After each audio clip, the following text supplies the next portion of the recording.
Hello, good evening, and welcome to the Conrado Show, where passion, purpose, and power is what we transpire on this particular program. And this evening, we are going to have a discussion with members from Pure Earth Ghana.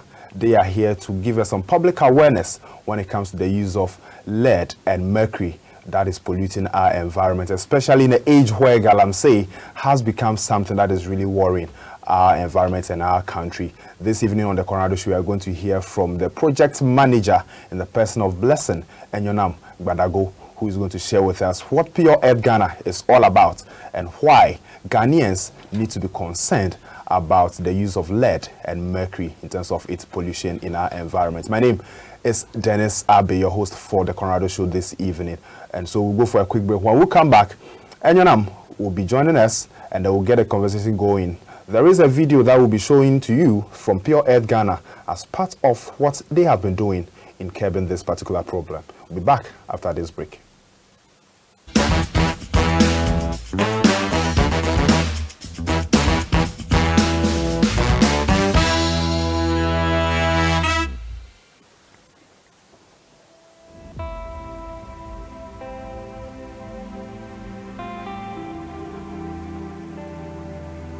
Lead pollution has plagued our communities, posing a severe threat to our health, especially that of our children. But there is hope. Welcome to Lead-Free Future, a documentary that uncovers our remarkable efforts to remediate a lead-polluted site and restore lives. The journey begins by delving into methods employed to remediate a contaminated site. We witness the meticulous process of soil testing, excavation, plastering, building cleaning, and pavement. The technical advisor explains innovative techniques such as soil capping, backfilling, and building cleaning, showcasing how these methods are applied to neutralize the impact on the environment.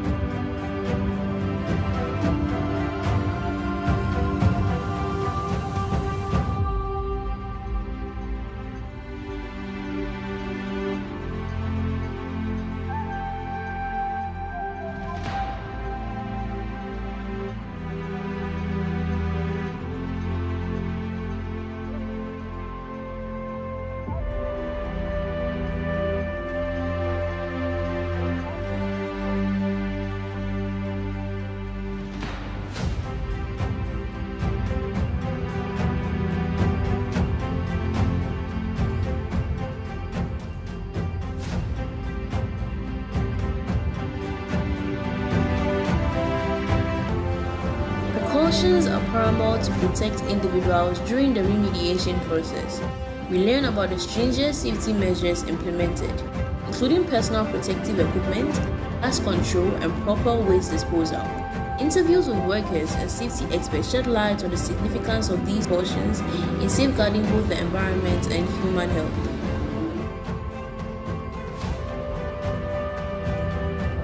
But amid these shadows, a beacon of hope emerges, a journey into remediation, a collective effort to reclaim our spaces and protect our loved ones. Pure Earth is committed to addressing toxic environmental pollution in Ghana, and as part of this, we are joining hands with partners to restore a polluted site to its natural state. We believe that we have the technical expertise to be able to address lead contamination and restore the environment to its natural state. We've been working, as you can see, on this area with machines, polluted soil, and the expertise is that this leaded soil will be removed, excavated, and then will restore with a fresh soil, making the environment sound and ready to be used again. So, calling on all well-meaning environmentalists, funders to join hands with Pure Earth to be able to address such toxic sites across the country.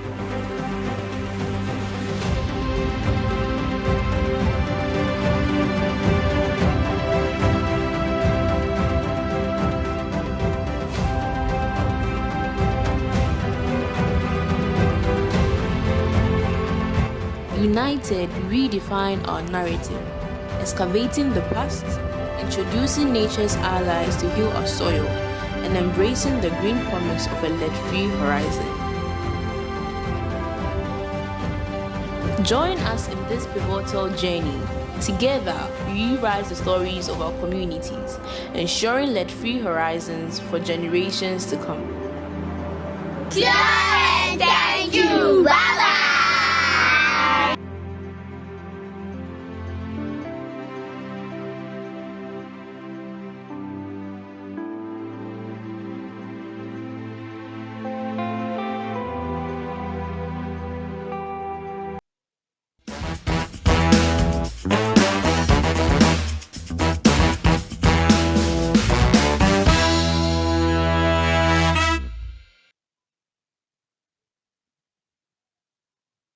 Is the project manager for Pure Earth Ghana, Miss Blessing Enyonam Gbadago. Blessing, you're welcome. Thank you very much. Good to have you this evening. Good to be here. Great. Let's delve into conversation. We just watched a video from Pure Earth advocating for us to stay safe in our environments and trying to make sure that all of us and our loved ones are living in a very safe environment. Tell us a bit about Pure Earth Ghana. What is Pure Earth Ghana, if we hear it? All right. Thank you very much, Daniel. And then good evening, people. So Pure Earth is an environmental NGO. We are an international body that is dedicated to solving toxic pollution. We are a body that is stationed with our headquarters in New York and then with our presence in over 25 countries. We have a mission where we partner with governments, with academia, with communities to identify and also implement solutions that address public health concerns and also restore environments. Yes, we have a vision where we want a world that is free and toxic free. We want children to be able to live to their full potential, that is free of toxic pollution. They're able to live freely and then live to their expected potential. So in a nutshell, this is what Pure Earth is about. Yeah. Why is Pure Earth focusing much on creating awareness when it comes to lead and mercury pollution? All right, so you know, lead and then mercury are two heavy metals. They are toxic metals which have numerous effects. They affect everybody, but then especially children. You know, children are very prone and susceptible to some of these effects of lead and mercury. Lead, for instance, is able to mimic calcium. You know, the developing brains and bones of children require calcium and then, you know, certain vitamins and then minerals. Lead is able to mimic some of these and then therefore hiding itself or cloning itself like calcium in the body of these children. And at the end of the day, it leads to low IQ. It blocks their cognitive development. And then at the end of the day, it also causes, you know, aggression, some behavioral expressions you see in children. It also leads to cardiovascular diseases in adults. Yes, so these are some of the effects of lead and then mercury in our society. So what we intend to do is, you know, create these awareness. We want this to be off the streets. Solutions are possible. We have solutions. We know in the late 20th centuries, we had other high-income countries, you know, tackling this issue. You know, they set out solutions, they enforced regulations, and now they are in a much better positions. But when you come to low and middle income countries like Ghana, we are in a space where even some of these sources are now being identified. And then we know that since this has been replicated elsewhere, since this has been done elsewhere, in Ghana, we can get to a point where we can replicate this enforcement, and at the end of the day, we will be free from toxic exposure.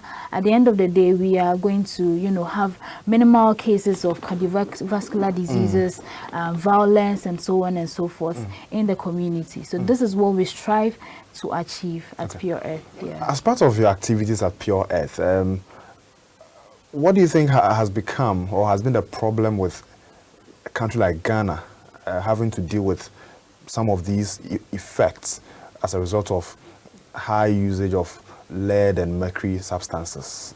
Okay, so I think I'll tackle this from one point is the source identification. You know, there's been literature, there's been, you know, it's been sort of an abstract. But then when it comes to from the issue of mercury, you know, the issue of galamsey has been in the media space for some time now, so this awareness is coming up. But when it comes to lead, for instance, it is even now coming to light. I am sure prior to this, you also had the similar experience of not really knowing about pure earth or even what lead pollution, how major of an issue it is. You know, so one challenge is we know this is a problem, but then as to whether the lay individual, as to whether people who are involved in certain activities that exposes them to, you know, lead and mercury pollution has been created, or these awareness has been created within this community of people, it's a challenge. So we know that awareness creation is very, very, very key. Aside, you know, partnering with government, implementing programs and projects and solutions to save or to, you know, curb this situation, the main challenge is, you know, the identification, and then it goes on and on and on. Yeah. Let me take you in there again, but do you think we haven't done enough, or we are not doing enough as a country in terms of trying to create this awareness? The fight against galamsey has been well over close to a decade now. Actively, we decided to, I mean, during the previous administration. Do you think a country as Ghana hasn't done enough in terms of educating people, even if it comes to the use of mercury alone? Lead, like you've mentioned, is now gaining momentum in terms of awareness, but with mercury, why has it been so? Why haven't we done enough? Okay, so your question is, do you think we've done enough? Okay, so I would say there is a lot more to be done. Okay, there's a lot that could be also done. You know, I would, you know, not say we are not putting in our best, but then we partner with government, we partner with the EPA, Minerals Commission, and then other governmental agencies, and you could see the push from that front. But the issue is vast. Okay, it's a big issue that needs enforcement. Okay. So we are in the process of, you know, bringing together a partnership. Even for the lead, for instance, we just launched a national lead technical working group to address some of these issues. So we know it's something that is far ahead of us, but then with some of these efforts that we are making, by and by, and then little by little, we are going to get there. Yes, that's I want to, you know, preach the positivity. It can be done. They are doing a lot, but then a lot more could and can be done. Okay. Yes, that's what I would say. Interesting. Now, let me ask you, why in Ghana specifically do we find the use of lead or mercury the most? Okay, as part of the sources. Yes. So I'll tackle mercury first. For mercury sources, we know it's mostly in the artisanal, small-scale mining. And let me even limit it to more of the illegal miners. These are the mining areas. This is where you find most of them using the mercury. You know, it's more or less like it's not there. But then once you get to the site, you see someone, they've tied it. You see women even tie it in their clothes, some in their rooms. You ask for it and then they bring it out. And this is something they use on a daily basis. This is what they use in, you know, what they say, the amalgamation, to be able to extract the gold from the mercury. So this is one dominant area where you can find the use of mercury and then its effects in the country. So all the mining, almost all the mining regions in Ghana, you can find it there. I think 13 out of 16 of regions in this country is actively involved in gold mining. Now, coming down to lead sources, we have the industrial sources and then we have other sources as well. So for industrial sources, you know, car batteries. Once your car battery gets to its end of life, people tend to leave it anywhere. We have some recyclers. We have the formal and then the informal. Some of the sources is mostly the informal battery recyclers. They take the lead out of the battery, recycle them into ingots, and then sell it off to companies in country and even outside country. Now, you know, they call it the black gold actually, and then it makes them a lot of money. The issue is the recycling of the battery is not an issue, but the way and manner in which the battery is being recycled is the issue here. I see. Yes, because you can do it, it's done elsewhere where they are able to, you know, recycle the batteries and then they do not get to expose themselves. But we have these informal recyclers with little to no knowledge about recycling and then the dangers of lead. They recycle the clothes they wear, they take it home. And then some of them, you come back from home, your children hug you, let dust get to, you know, transfer on to them. You get to some of them, they don't wash their hands, and these are ways by which from industrial sources it can get to the homes. Even in the industrial area, once they are burning this leaded materials, the smoke emitting out of the burning also is being inhaled, so that's a direct exposure. When they take it home, skin exposure through eating, they are exposed. Now that's for the industrial. When you come to other sources, we've done some studies here in Ghana. We've done home-based assessments. We've done market assessments where we've, you know, bought various consumer items to identify the lead content in them. And then we identify the number. We look at cosmetics, especially the eyeliner. Traditionally called chilo, some people call it koli, utilized especially by the either Muslims or Northerners. And that's one thing that we realized, that it was dominant over there. This is something that we tested and then we realized that it was completely lead. We measured it and it was like 1 million parts per million. So that's like entirely lead. And then this is utilized on the eyes of even children. So imagine children using this. That's a direct exposure. Now that's one route directly into the eye. Okay, and then, you know, we partnered with UNICEF and then Ghana Health Service where we did a blood lead screening across 3 ecological zones, the northern region, Ashanti region, and then the Greater Accra region. And then we realized that over 50% of the children had blood lead levels above the World Health Organization's recommended thresholds. In the northern region, where I say they use eyeliner a lot, we had about 70 to 80% of the children having blood lead level above the threshold. This is dangerous. Yeah, very dangerous. Quite alarming. Unfortunately. But then, you know, what we do is not just to instill fear, but this is building evidence that this is actually the case.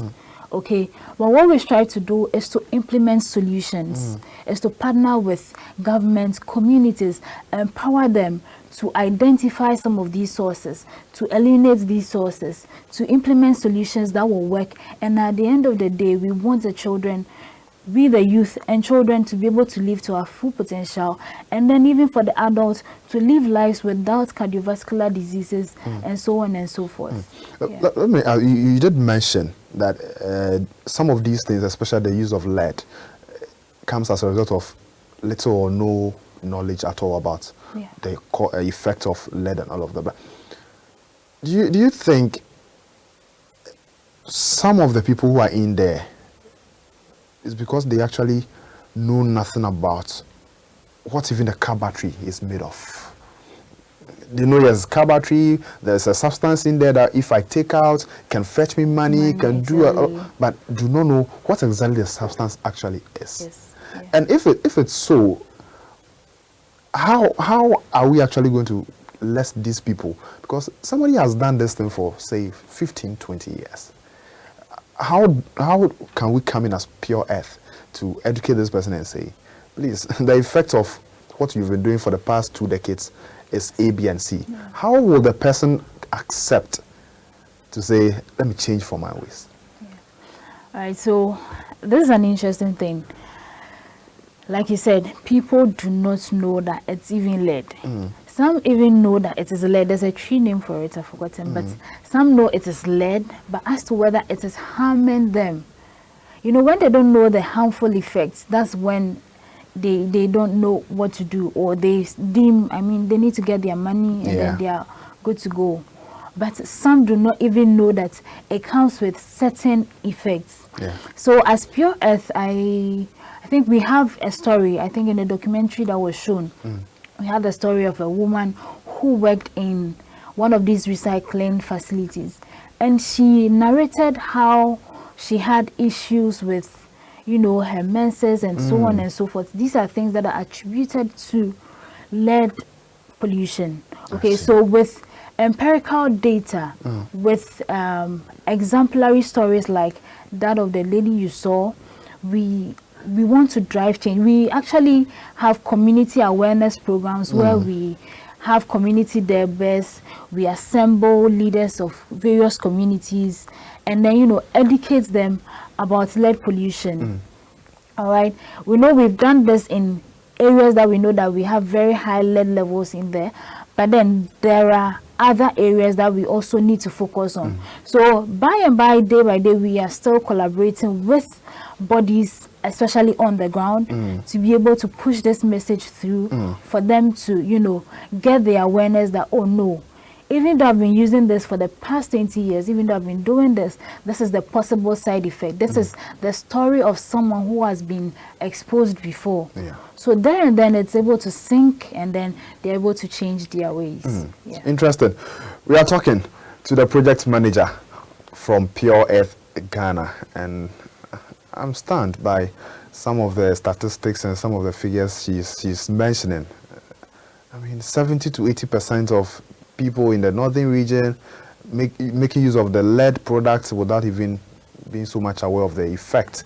That is very alarming, but that is why Pure Earth Ghana has come and is here to help us know some of these effects and how we can actually come in support to make sure that all of us stay in a very safe environment. We'll go for a quick break. When we come back, we'll hear from Blessing and get to know what are some of the partnerships they've built and some communities they've worked in with, and what the improvement have been from these past experiences that they've had. We'll be back after this break.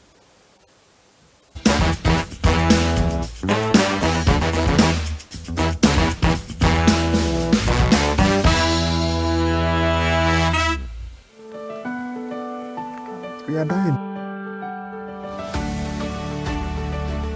Are you interested in building yourself in the media sector? Do you want to be a journalist, a videographer, a photographer, or any media personnel? Then Heritage Media Center is the right place to be. Ashon Michaelina is my name, a student of the Heritage Media Center. Heritage Media Center is just not centered on theory, but mostly about practicals. I am a student studying both journalism and multimedia. Someone would ask, can I study both journalism and multimedia? Yes, you can, and it also comes with a discount. Studying at Heritage Media Center gives you the opportunity to have access to all learning materials. Here at Heritage Media Center, we have the best lectures. Their main aim is to make sure we get the best of understanding. Come to Heritage Media Center and have that quality education.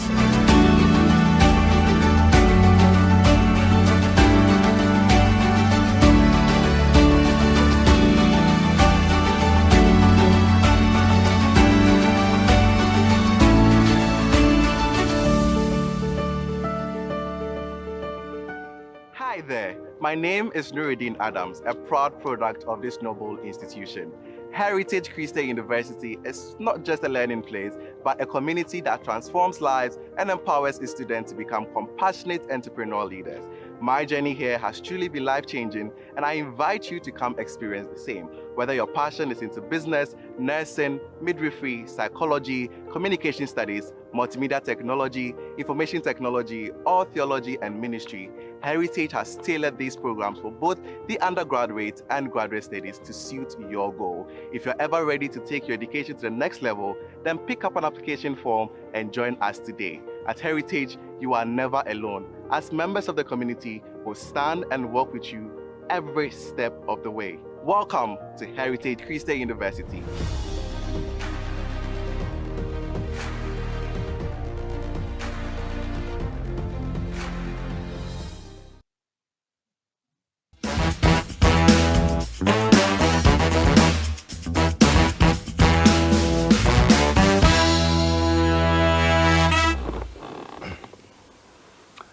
This is still the Conrado Show, and today we are creating a public awareness through the Pure Earth Ghana, and they are telling us about lead and mercury pollution.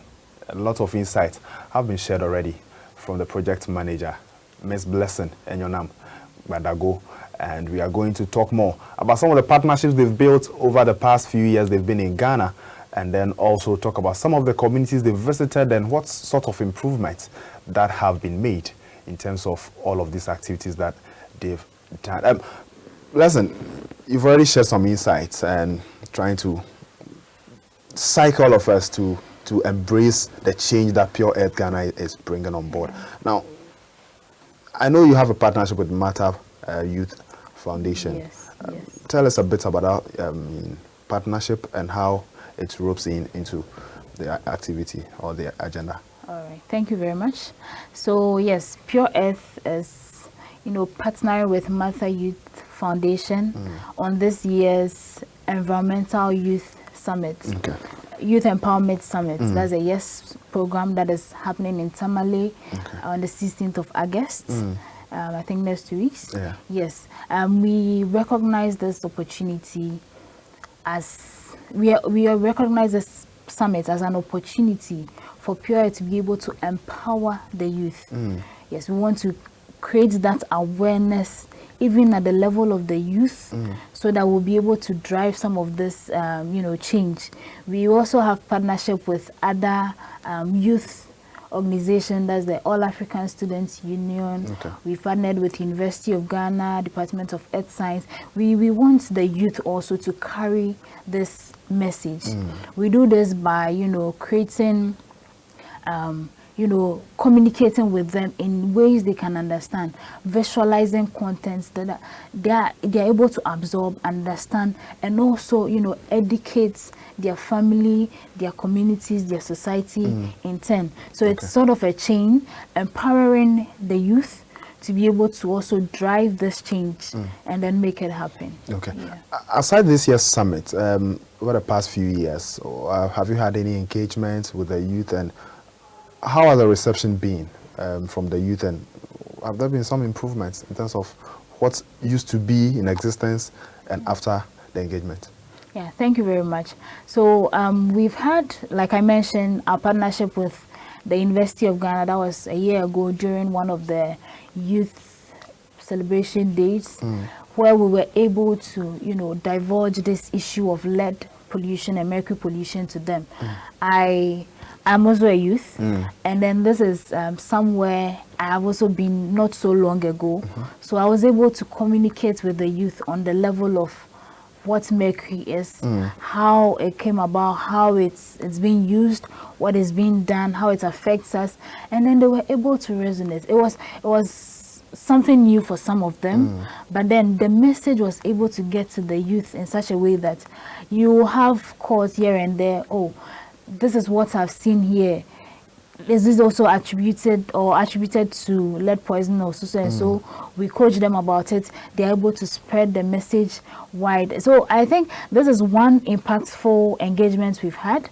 We've also partnered with one school, Tema Parents Association School also. Yes, we partnered with the young children. They were even able to create certain contents about lead pollution. I've had a parent reach out to me, and there's a parent who works at Environmental Protection Agency. It was like, my child came home and was talking about lead pollution, and he was able to break down things for him. So they are also now being psyched to be able to communicate, to be able to see some of these issues in their community, communicate it to the relevant or the necessary authorities to be able to pick this up.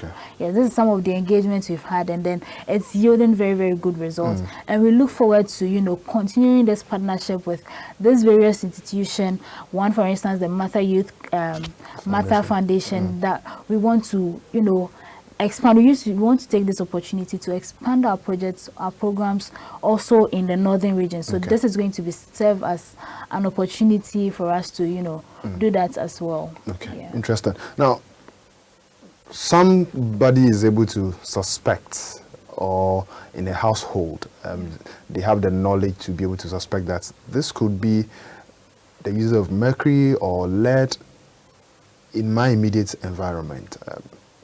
In such cases, what should they do? Okay, so I think there are various avenues. One, they should report immediately to their district assemblies. Okay. Yes, I think the Environmental Protection Agency also has phone lines open that they can communicate to. Pure Earth, we are also available. They could reach out to us on our all social medias.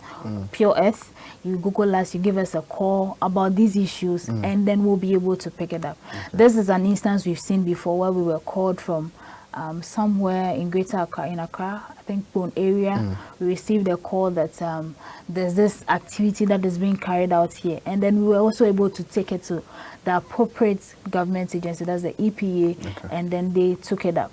Okay. Yes.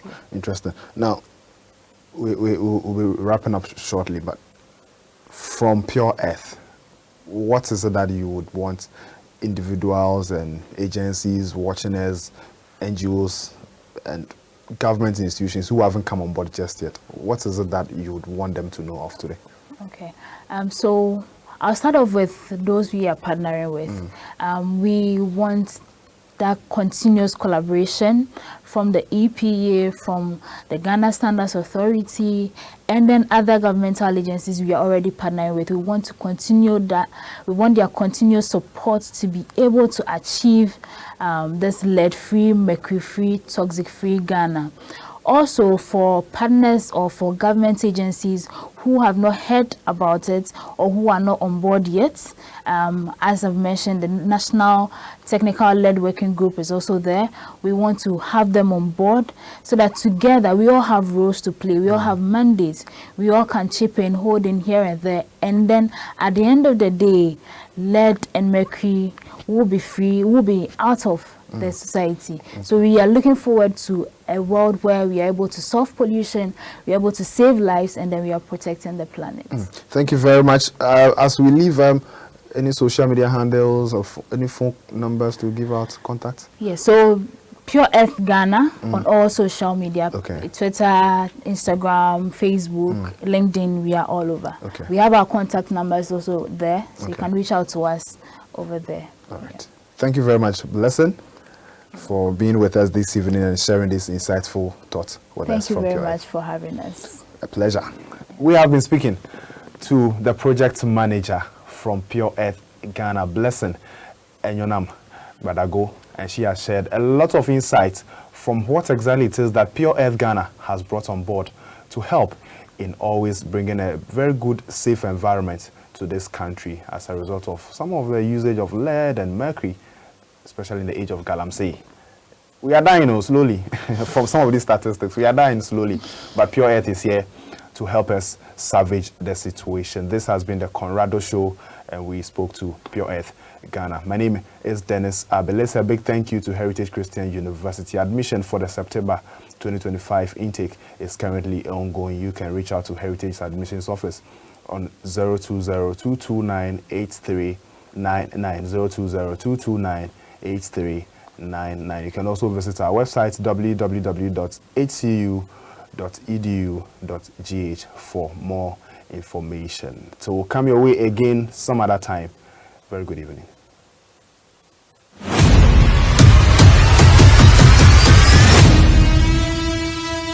Matter Inspires Foundation presents Youth Empowerment Summit 2025. Oh yes, join us for the 10th edition of the Youth Empowerment Summit, celebrating 10 years of empowering young minds. This year's summit promises to be bigger and better. This year's event is on the theme Amplifying Youth Voices, Building Legacies. Join us on Saturday, August 16, 2025 at the Sanctuary of Wind and Fire AG Auditorium opposite King David Junction, 50 meters off the Camberley to Naili Road, Tamale, 8 a.m. sharp. Speakers: Gloria Gia, Student Doctor and Minister for Gender, Children and Social Protection at UNYA Ghana. Reverend Aaron Lambon Fant, Altar, Conference Speaker, Board Chair PBC Share Limited, Senior Pastor at the Sanctuary of Wind and Fire AG.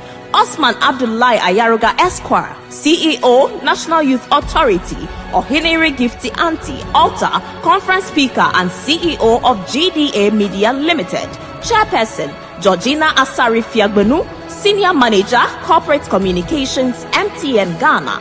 Lead Sponsor, MTN Ghana. Supported by Twisco, Savannah Opticals, Majesty Galaxy Travel and Tour, Bell Beverages, BP Events, Sports Water by Verna, Jasna Mineral Water, Days Fashion, Excellence Touch Medical Services, Piva Beverages, Savannah International Academy, Child Dream Foundation Schools, Glow Events, Lead Partner, National Youth Authority, Supporting Partners, Pure Earth, Swida GH, We North, Banyani, Feed Ghana, Songtaba, Girls to Women Foundation, Northern Girl Initiative, Basha One Foundation, Thrive Nest, Women Arise Conference, NOSAC, The Assistance Hub, Women's Support and Activist Group, Glory's Care Foundation, iValley, Media Partners, Truth TV, Wind and Fire Media, Kesme FM, Dagbon FM, Vibrant Star Sound Waves. Yes 2025 is hosted by Miss Martha Anabila, founder and CEO, Matter Inspires Foundation. This event will be live on Facebook at Matter Inspires Foundation and live on Truth TV at 9:30 a.m. on 16th August 2025. All youth are encouraged to participate in this event.